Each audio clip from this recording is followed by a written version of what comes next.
The police said every clock inside the house stopped at the same second. Not just wall clocks, but watches, timers, even the oven display. None of them were broken, drained, or tampered with in any way. A pause lingered longer than the explanation allowed. There was a low hum under the silence, steady, almost patient. Somewhere behind the walls, wood shifted like a body breathing. The hallway waited, narrow and dark, light flickering at the far end. Have you ever felt watched while completely alone? Outside, the trees leaned inward, leaves trembling without any wind. I remember when this place still knew my footsteps by heart. Loneliness didn't announce itself. It settled gently into corners. Each room carried a different memory: damp air, dust, old warmth. The house learned me slowly, memorizing weight, rhythm, hesitation. At night, the floorboards spoke first, rehearsing sounds from years ago. Nature never stayed outside. It pressed against glass and siding. Change arrived disguised as quiet, wearing familiar shapes. Then she appeared, and the air seemed to recognize her. Light softened near her, losing its sharpness and certainty. Shadows loosened, as if reassured by her presence. Leaves outside trembled again, responding before I understood why. That was the magic, subtle enough to question, strong enough to feel. It felt older than memory, older than the house itself. The structure responded, beams easing like tired shoulders. Fear remained, but it shifted closer, curious rather than cruel. Memories surfaced without warning, brushing past like cold hands. I saw myself younger, running these halls without knowing loss. The trees outside whispered approval, branches adjusting in unison. She never explained what she was, and I never asked. Some truths resist names, preferring atmosphere and sensation. Loneliness changed shape, no longer empty, simply attentive. The air tasted like rain-soaked wood and something electric. I realized the house had never been abandoned at all. It had been waiting, listening, keeping time in its own way. Whatever the police recorded would never explain that moment, because some impossible things do not leave evidence behind. They only leave the feeling of being remembered. I was 17 that night, old enough to stay, young enough to listen. My parents worked overnight shifts, rain keeping them away longer. The house sat alone at the edge of town, fields swallowing sound. After midnight settles differently, like the world holding its breath. Rain tapped the roof in uneven patterns, testing weak shingles. Wind moved through trees, learning which branches would answer back. The power flickered once, then steadied, pretending nothing happened. I stayed calm, wrapped in a blanket that smelled like detergent. The living room clock ticked loudly, insisting time was still moving. Every familiar sound felt slightly rehearsed, like it knew my attention. I told myself this was ordinary, another quiet night, waiting for sleep. Still, unease arrived gently, resting just behind my ribs. The hallway light stayed on, though I never remembered switching it.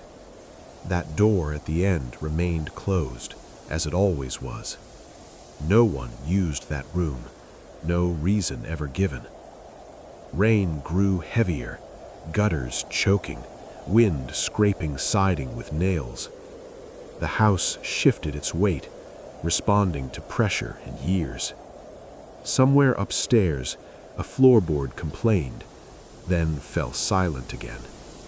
I listened harder than necessary, counting seconds between sounds. The ticking clock slowed, stretching moments into something uncomfortable. I realized I had stopped breathing for a few beats. The calm didn't break, it thinned, like ice before cracking. The sound came softly at first, almost polite. A single footstep pressed into the upstairs floor. I waited for the house to explain itself. Old homes shift, wood expands, pipes complain. That was what I told myself, calmly, carefully.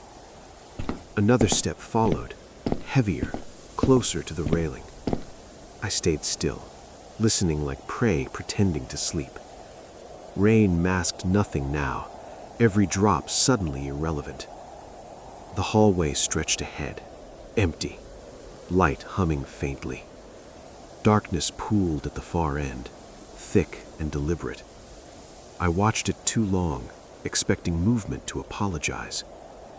Silence returned, sharp enough to sting my ears. Then a door clicked shut upstairs, slow and final. My heart tried to reason before it tried to escape. Wind, maybe? Pressure change? Old hinges remembering use? I smiled at my own logic, thin and unconvincing. The clock stopped ticking without warning or ceremony. That silence felt louder than any scream. I took one step forward, then stopped myself. Breathing sounded wrong, too close, not quite mine. The house seemed to lean inward, listening with me. Another sound followed, unmistakable, patient, deliberate. It was footsteps again, but not moving away. They were standing still, directly above where I stood. That was when I realized the explanation didn't matter anymore. The sound was coming from inside the house. What would you have done at that moment? Investigate or lock yourself in? My heart counted seconds faster than the rain outside. I moved upstairs because fear hates hesitation more than motion. Each step groaned, announcing me to whatever was listening. The hallway upstairs felt narrower than memory allowed. Doors stood closed, except one breathing darkness underneath. I told myself it was storage, boxes, forgotten holiday decorations.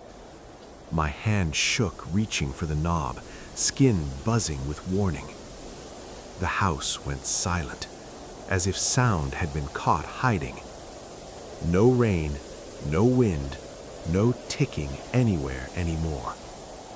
The door opened slowly, pushed by courage running out. Darkness pressed close, thick enough to feel against eyelashes.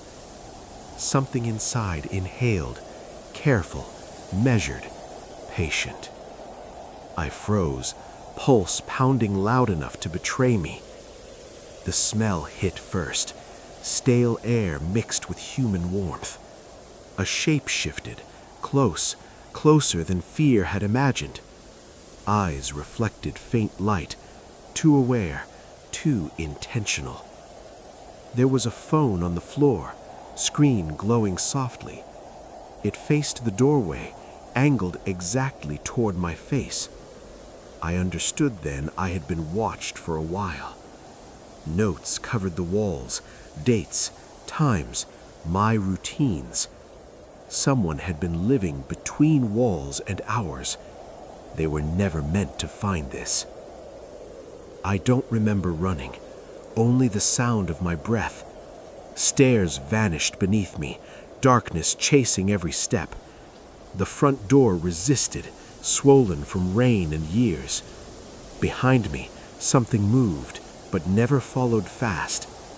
Outside air burned my lungs like punishment. Neighbors' lights flicked on, confused, distant, uninterested. Police arrived calm, voices soft, almost bored. They searched carefully, methodically, finding nothing living. No notes, no phone, no signs of another presence. They said fear can rearrange memories under stress. One officer avoided the upstairs hallway entirely. They asked me to sleep somewhere else that night. I never slept the same again, even years later. Every quiet house still listens too closely. One thing never made it into the report. The hallway clock started ticking again at dawn, but it was missing 3 minutes entirely. Do you believe this was a person or something else entirely? Later, I learned other houses shared similar gaps. Missing time, rearranged rooms, watchers never seen. The reports never connect, filed separately, quietly dismissed. That house still stands at the edge of town. Empty now, windows dark, hallway light sometimes glowing. Wind moves through it carefully, like it remembers footsteps. The clock inside keeps time again, mostly.